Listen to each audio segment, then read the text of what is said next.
하나님 말씀 같이 보도록 하겠습니다. 하나님 말씀은 이사야서 54장 8절에서 10절 말씀입니다. 이사야서 54장 8절에서 10절 말씀 제가 읽어드리겠습니다. 내가 넘치는 진노로 내 얼굴을 내게서 잠시 가렸으나 영원한 자비로 너를 긍휼히 여기리라. 내 구속자 여호와께서 말씀하셨느니라. 이는 내게 노아의 홍수와 같도다. 내가 다시는 노아의 홍수로 땅 위에 범람하지 못하게 하리라 맹세한 것 같이 내가 내게 노하지 아니하며 너를 책망하지 아니하기로 맹세하였노니 산들이 떠나며 언덕들은 옮겨질지라도 나의 자비는 내게서 떠나지 아니하며 나의 화평의 언약은 흔들리지 아니하리라. 너를 긍휼히 여기시는 여호와께서 말씀하셨느니라. 아멘. 말씀을 위하여 기도하겠습니다. 고마우신 하나님 아버지, 저희로 또 하나님께서 허락하신 시간에 말씀을 붙들고 말씀 앞에 나아갈 수 있도록 인도하여 주셔서 감사합니다. 하나님 아버지,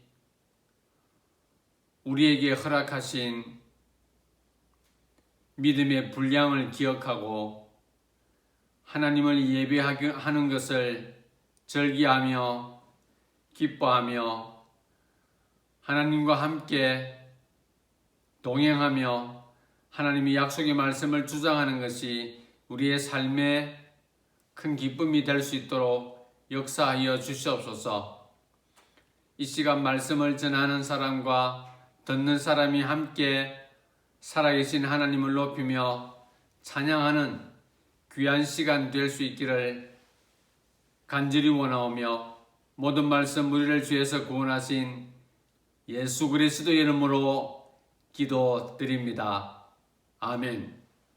저는 오늘 이사야서 말씀을 가지고 한결 같으신 하나님이라는 제목으로 말씀을 나누기를 원합니다. 며칠 전에 다은이가 저희에게 이런 이야기를 해주었습니다. 고양이나 강아지를 키우는 주인들이 그들이 애완견이나 고양이와 대화할 때와 사람과 대화할 때의 모습이 다른 영상을 보았다고 하면서 우리에게 그 이야기를 해주었습니다. 저는 그 이야기를 듣는 순간에 그 영상을 안 보아도 무슨 영상인지 이해할 수 있었습니다. 사람들이 애완견들이나 키우는 고양이와 대화를 할 때는 상당히 부드럽습니다. 깨가 쏟아지는 것 같습니다. 출근할 때도 집을 떠날 때도 집에 돌아왔어도 애완견이나 또 애완 고양이와 대화하는 것을 잊지 않습니다. 혹시 그가 마음이 상했을까 하는 마음으로 도리어 보호자들이 애교를 떨며 부드럽고 낭랑한 목소리로 그들과 대화를 시도를 합니다. 그런데 가족과의 대화나 사람들과의 대화는 그렇지 않습니다. 변화가 참 심하죠.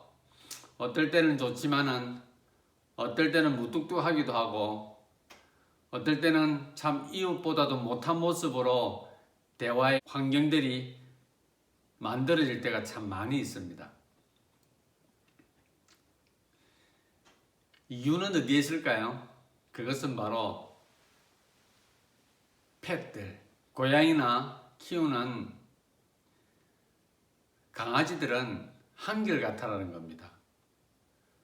그들은 늘 거기에 있고 또 그들에게는 우리와의 감정의 교감이 별로 없기 때문에 우리의 마음을 항상 기쁘고 부드럽고 또 즐거운 마음으로 그에게 말할 수 있습니다. 어떻게 해요? 일방적으로요. 하나님과 우리의 관계도 마찬가지입니다. 하나님은 우리와의 관계 속에서 한결같습니다. 변함이 없으십니다.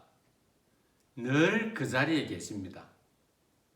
그런데 변덕이 심하고 주어진 환경 속에서 만들어진 여러 가지 상황들 때문에 우리들이 마음이 흔들리고 어떨 때는 감정이 상해서 하나님과의 관계가 서먹서먹해질 때도 있는 것입니다. 우리는 배반도 잘하고 배신도 잘하고 믿음이 약해졌다가 강해졌다가 수없이 반복되어지나 하나님은 한결같습니다. 늘 똑같은 모습으로 우리에게 다가오십니다. 괜찮니? 어디 아프지 않니? 그리고 그의 목소리와 그의 하나님의 다가오심은 참 부드럽습니다. 말씀을 보면 우리는 그것을 확인할 수 있죠. 저는 그래서 오늘 이 본문 말씀을 가지고 한결같으신 그 하나님을 좀 더 구체적으로 한번 살펴보도록 하겠습니다. 먼저 배경을 말씀을 드리고 싶습니다. 이스라엘 민족이 패망하기 전 약 150년 전에 기록되어진 메시지입니다. 그 당시 이스라엘 백성들은 범죄하고 우상을 섬기며 지도자들은 타락했습니다. 영적으로 아주 무관심한 하나님을 떠나버린 그러한 상태에 있을 때 하나님께서는 이사야를 통하여서 이사야서 전체 메시지를 선포하게 합니다. 그리고 오늘 본문을 통하여서 하나님께서 그들이 바벨론을 통하여서 패망을 하나 멸망을 하고 그의 가족들이 친지들이 이웃들이 머나먼 땅 바벨론으로 포로로 잡혀가지만은 하나님께서는 너희를 사랑하시고 약속의 말씀을 기억하셔서 너희를 다시 본국 이스라엘로 회복시킬 것이라고 하는 그 약속의 메시지를 선포를 합니다. 그리고 오늘 본문 8절 이전 이사야서 54장 1절에서부터 7절을 읽어보게 되면은 이스라엘 백성들이 당하고 있는 고통과 어려움들에 대하여서 하나님이 어떠한 분이신가 하는 것을 말씀을 해주고 있습니다. 하나님은 이렇게 말씀하십니다. 내가 너희를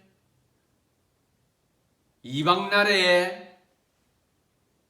군인들에 의해서 압제를 당하고 포로로 잡혀가는 그러한 아픔과 징계의 과정들은 그냥 그것이 영원한 것이 아님을 하나님께서 그들에게 말씀하십니다. 그러시면서 나는 너희의 남편이며 나는 너희의 아버지이며 나는 너희의 목자라고 하는 것을 말씀하십니다. 징계는 있을지라도 그것은 끝날 것이고 내가 너에게 약속한 것을 이루어 갈 것이라고 1절에서부터 7절까지 이야기를 하시며 약속하시며 오늘 본문으로 넘어오게 됩니다. 그러면 한결같으신 하나님을 오늘 말씀을 나누며 첫 번째, 징계는 일시적인 것입니다. 본문 오늘 8절을 보게 되면은 앞절에 있는 7절과 조금 연관이 같이 연결되어집니다. 제가 7절과 함께 읽어드리겠습니다. 내가 잠시 너를 버렸으나 큰 긍휼로 너를 모을 것이요 내가 넘치는 진노로 내 얼굴을 내게서 잠시 가렸으나 영원한 자비로 너를 긍휼히 여기리라 라고 말씀하고 있습니다. 잠시 떠났고 잠시 눈을 가렸다는 표현을 하십니다. 이방 나라의 포로로 그리고 그곳에 잡혀가서 1, 2년도 아닌 70년이라고 하는 그런 압제 속에서 구속 속에서 모물감을 느끼며 살아가도록 한 그 사실에 대하여 하나님은 그것을 분명하게 언급하고 있습니다. 잠시라 말씀하십니다.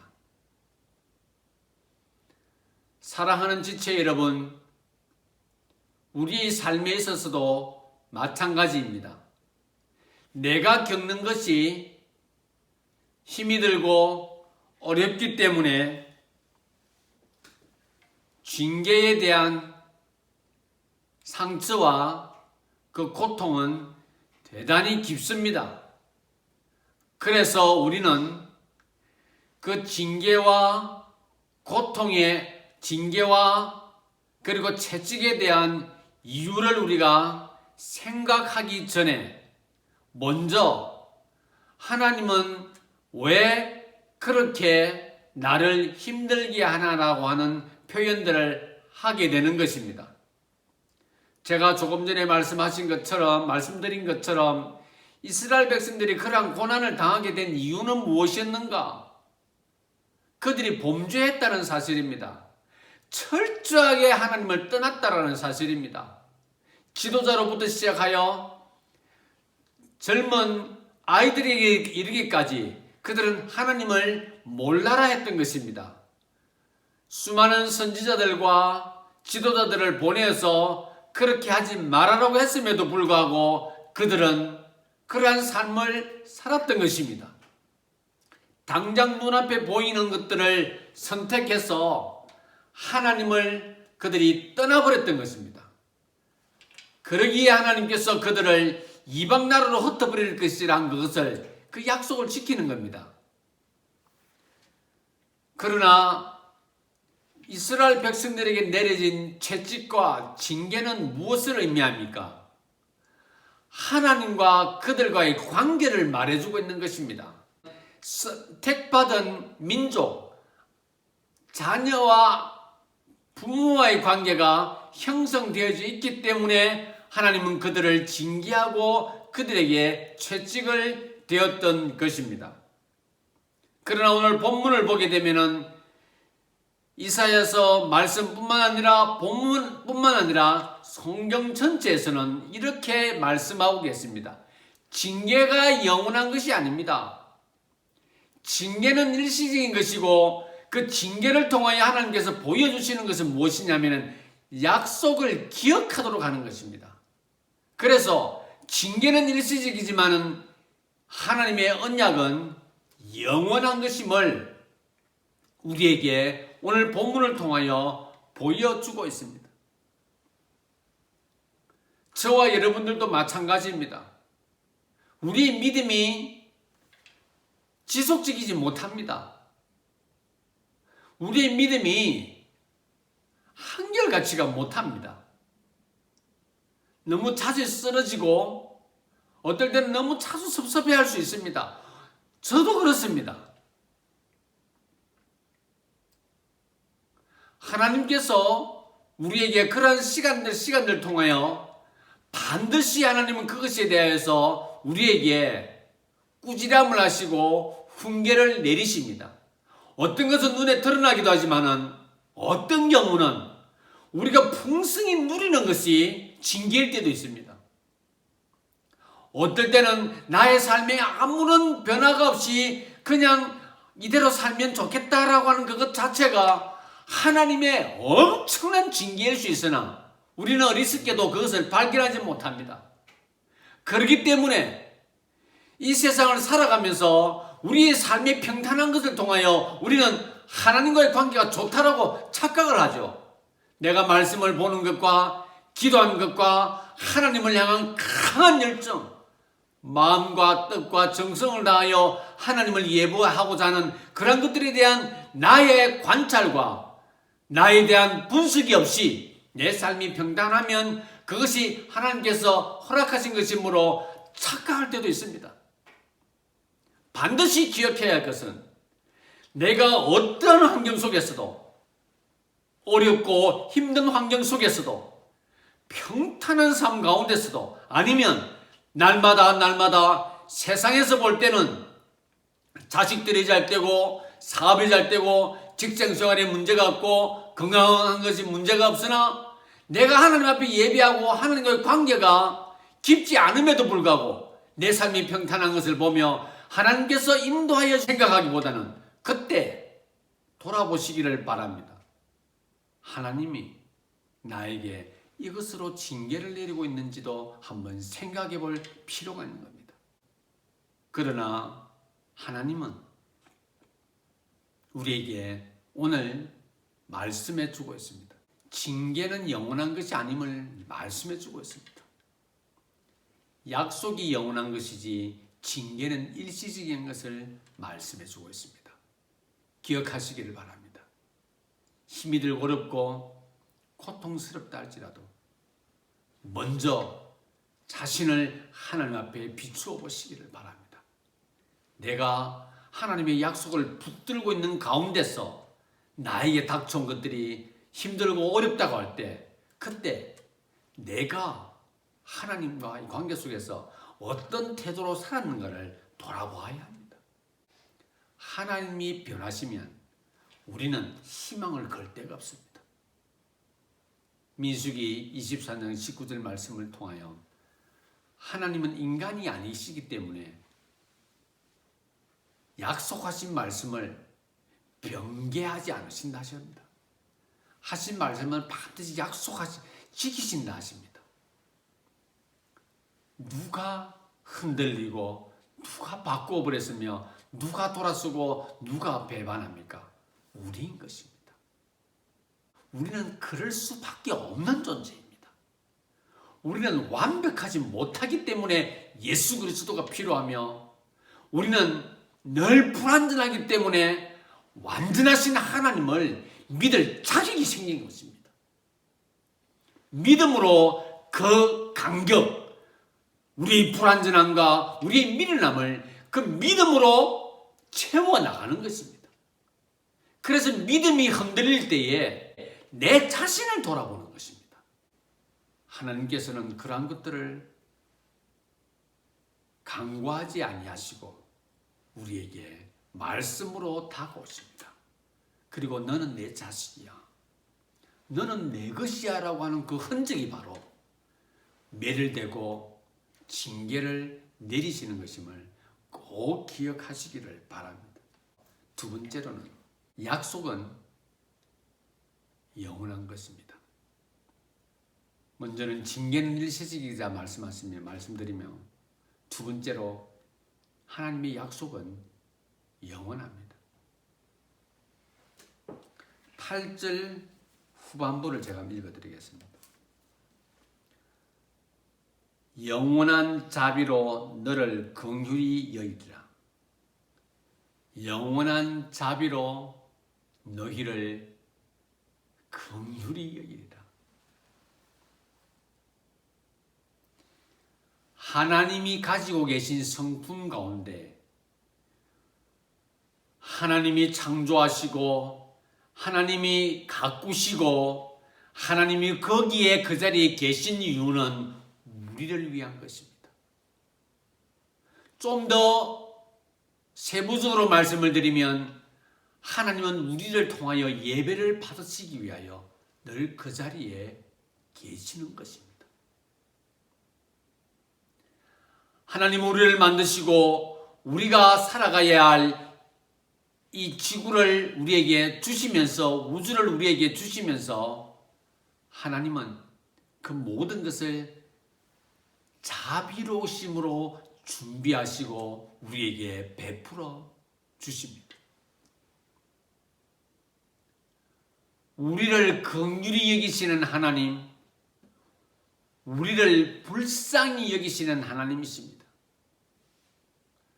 우리를 향하여 한결같은 마음으로 우리와 함께 하기를 원하시는 하나님이십니다. 긍휼히 여기심은 곧 우리가 긍휼히 받을 수 없는 모습들이 무조건 너무너무 우리 삶 속에 많다라는 것입니다. 그러기에 하나님은 여전한 모습으로 우리를 긍휼히 여기신다라고 오늘 본문 말씀해 주십니다.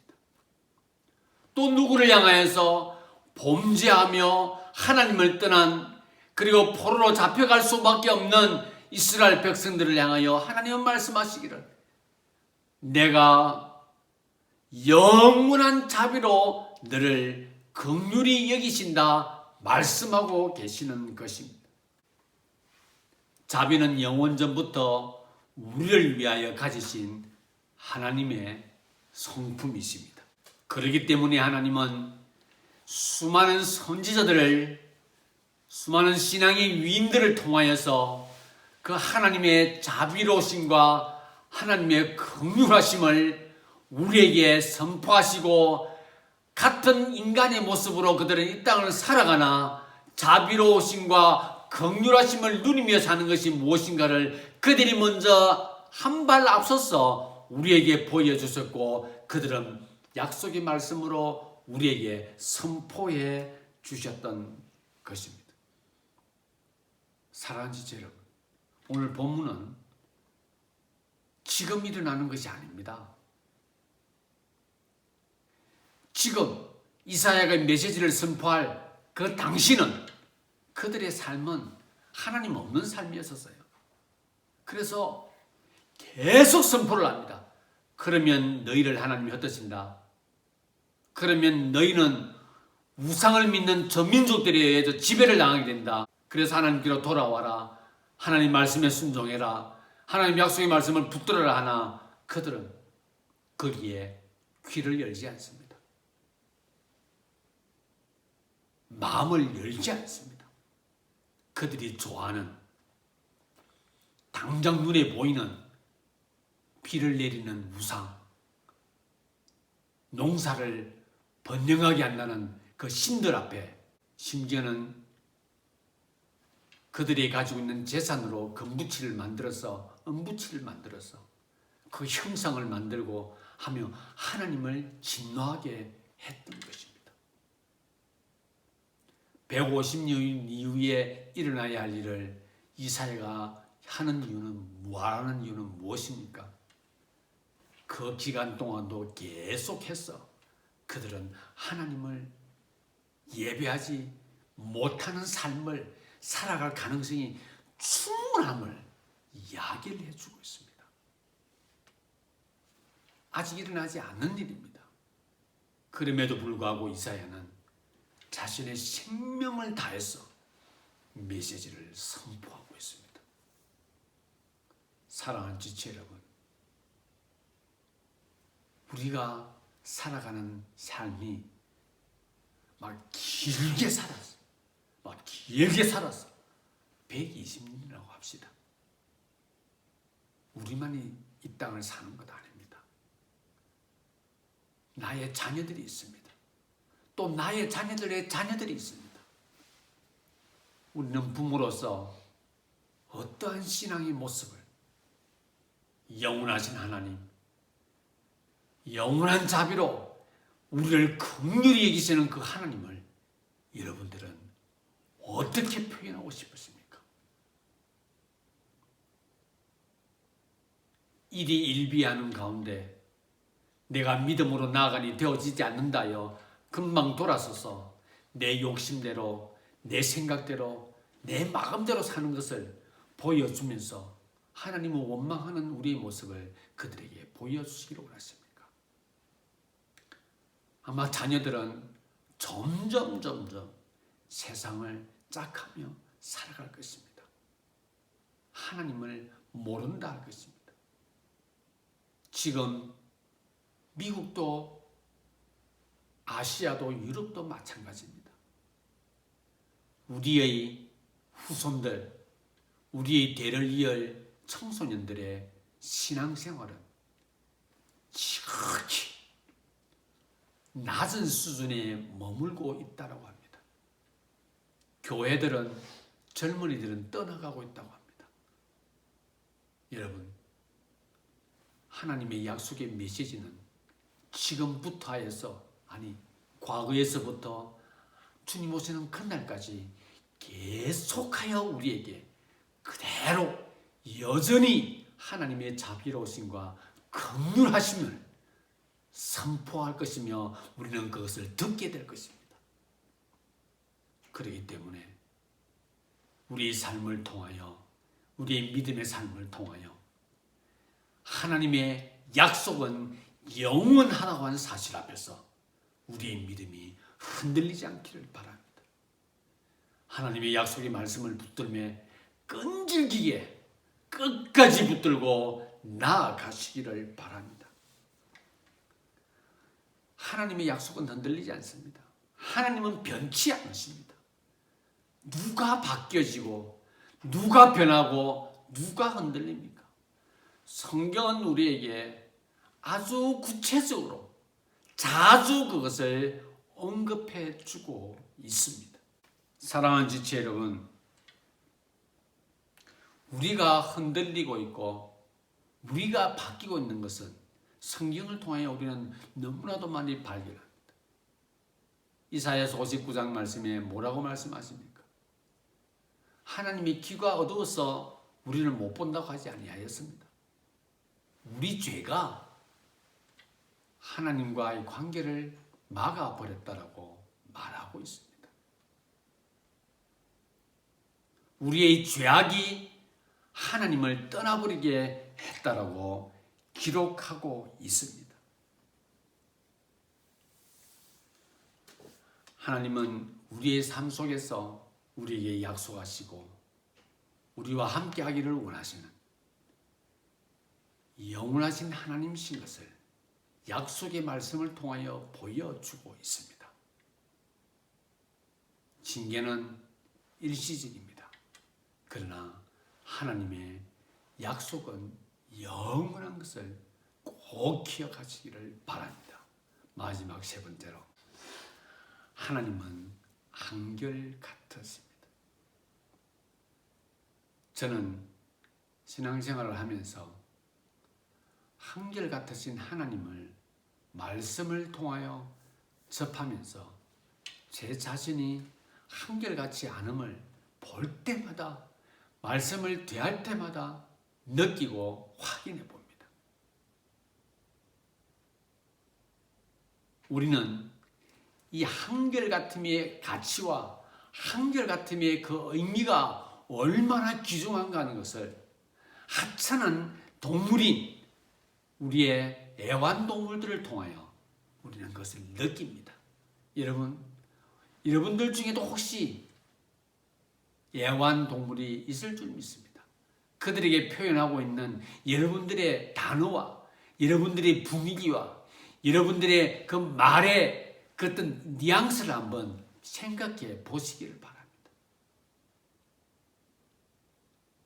참 부드러웠지 않습니까? 그리고 사랑이 넘치지 않습니까? 그런데 우리 하나님과의 관계는 어떻습니까? 우리 가족들과의 관계는 어떻습니까? 우리가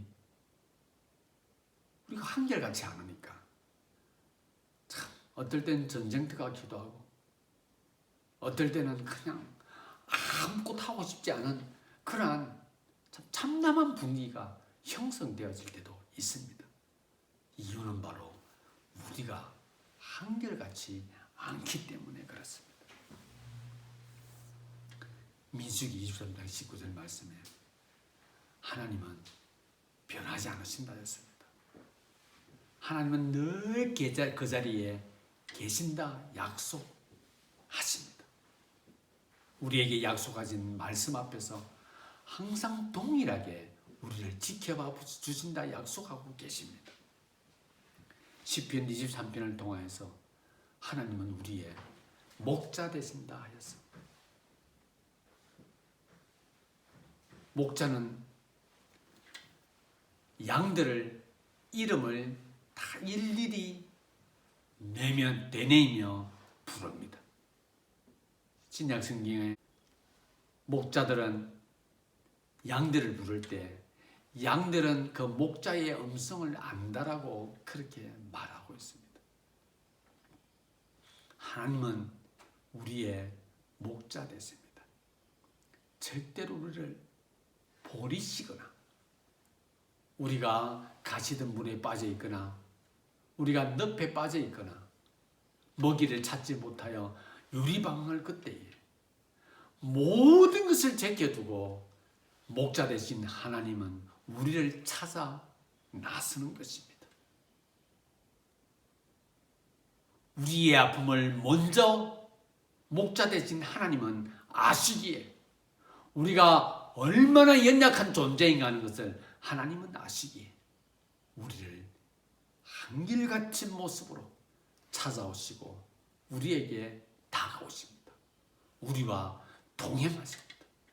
하나님은 그러기에 또한 언제든지 그 자리에 계십니다. 우리가 가기만 하면 되는 것입니다. 예레미야 29장 12절에서 14절 말씀. 하나님께서는 우리에게 약속하신 것들에 대하여 기억하시고 그 말씀으로 우리에게 찾아오십니다. 우리는 그 약속의 말씀을 붙들고 하나님께로 나아가기를 원하십니다. 사랑하는 지체 여러분, 한결같으면 가치가 있습니다. 한결같음이 유지되어질 때 우리의 마음의 분위기는 부드러워집니다. 사랑이 넘쳐나게 됩니다.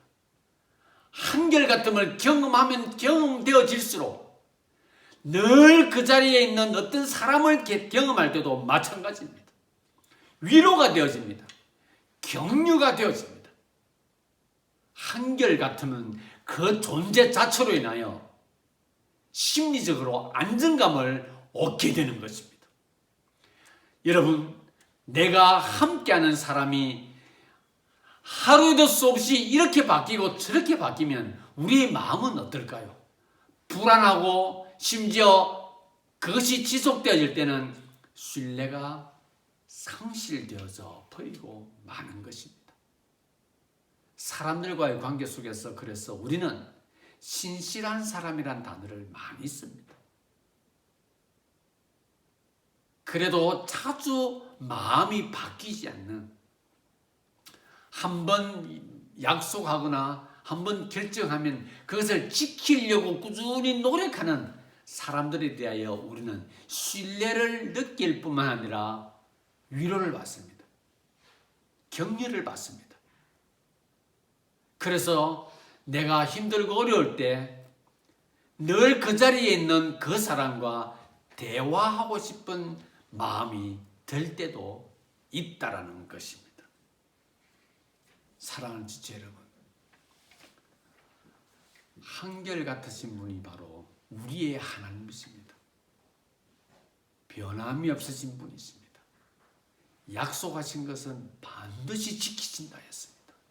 그러니 오늘 우리가 이 말씀 앞에서 한결같이 않음으로 인한 나 때문에 하나님이 얼마나 마음 아프실까 그렇게 생각하기 전에 한결같이 않는 나 자신을 그냥 인정하시기를 바랍니다. 하나님은 그걸 원하십니다. 하나님, 저는 한결같지 않습니다. 너무 자주 바뀝니다. 라고 하는 것을 하나님 앞에 인정하시기를 바랍니다. 그것이 예배입니다. 그렇기 때문에 한결같으신 하나님의 약속의 메시지 앞에서 우리의 마음이 위로를 받습니다. 힘을 얻습니다. 삶에 대한 의미를 발견하게 되는 것입니다. 오늘 우리는 이사야서 54장 8절에서 10절 말씀을 통하여 한결같으신 하나님, 징계는 일시적입니다. 그러나 하나님의 약속은 영원할 뿐만 아니라 그 하나님은 한결같으신 것을, 같은 분이신 것을 잊지 마시고 하나님께 영광을 돌려드리는 저와 여러분들이 될 수 있기를 바랍니다. 기도하시겠습니다. 은혜와 사랑이 충만하신 살아계신 하나님 아버지, 우리는 미련하여서 늘 그 자리에 있으며 우리를 안아주시며 우리를 격려하시며 우리에게 주시기를 원하시는 그 하나님의 풍요로움과 풍성하심을 잊어버리며 살아갈 때가 너무나 많습니다. 그리함으로 인하여 우리는 믿음에서 퇴보하며 하나님의 관계가 흔들리게 되는 경험을 자주 합니다. 저희를 불쌍히 여겨 주시옵소서. 오늘 말씀을 통하여 한결같으신 하나님의 그 사랑을 다시 한번 확인합니다.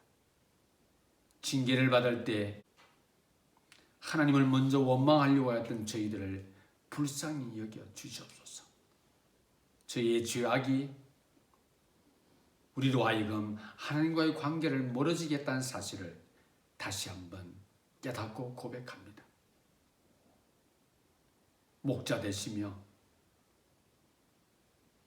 우리의 삶의 주인 되시며 우리의 피난처 되시고 우리의 반석이 되신 하나님을 주장하며 한결같으신 하나님을 찬양함으로 인하여 우리 가정에서 저희로 승리하게 하여 주시옵시고 직장생활과 사업을 운영하는 환경 속에서 하나님의 자녀로서 풍성한 삶을 살게 하여 주시옵소서. 공부를 통하여서 하나님의 사람으로 더욱더 건강하게 성장할 수 있도록 인도하여 주시기를 원하옵나이다. 고마우신 하나님 아버지, 이제 이러한 약속과 이러한 결단을 가지고 이제 세상을 향하여 또 한 걸음 더 나아갑니다. 이들이 속한 가정을 축복해 주시고 직장을 축복해 주시고 사업을 축복해 주시고 이들이 속한 학원을 축복해 주시기를 간절히 원하오며 이 모든 말씀 우리를 죄에서 구원하신 예수 그리스도 이름으로 기도드립니다. 아멘.